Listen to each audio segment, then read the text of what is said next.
নমস্কার। আমি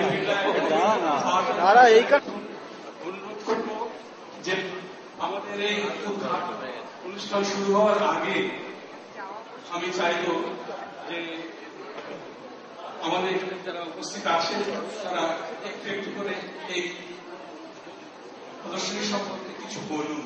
আমি প্রথমেই শিল্পী যোগেন চৌধুরীকে বলবো যে দু একটা কথা এই প্রদর্শনী সম্পর্কে।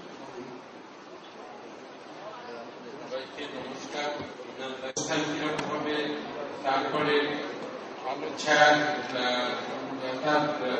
পরিবেশ কিভাবে তৈরি হবে, ঘরের মধ্যে কি কি অবজেক্ট কোথায় থাকবে, এরকম সব এমনকি খুবই গায়ের নাগাবাইনের বাঘটি কোথায় কি অ্যাঙ্গেলে বসে থাকবে, এই বিষয়টা আমরা অবশ্যই জানি। এই নিয়ে কিছু কিছু অনেকেই জানতাম, কিন্তু আজকে এটা চাকরি দেখছি। এবং এই যে ছবি ইত্যাদি রয়েছে এখানে, সমস্ত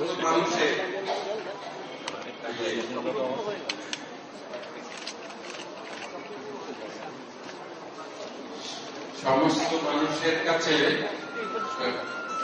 দেখবার মতো জিনিস। অর্থাৎ এগুলো দিয়ে আমাদের এখানে একটি আর্কাইভস করার কথা হচ্ছে শুনছি, কোন এক সময় হবে, কিন্তু আমার মনে হচ্ছে শুধু আর্কাইভস নয়, পরিপূর্ণ মিউজিয়াম, সত্যিকার মিউজিয়াম যদি হয়, তা অসম্ভব দর্শনীয় একটা জায়গা হবে, যা সমস্ত বাংলার এবং সারা ভারতবর্ষের সংস্কৃতির একটা জায়গা হয়ে উঠতে পারে।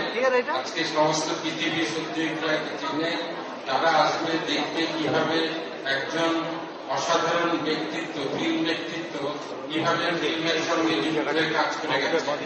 আমার মনে হয় যে আমরা যদি সেইভাবে ভাবতে পারি, জানি না ভাবতে পারবো কিনা, যদি পারি খুবই ভালো হয়।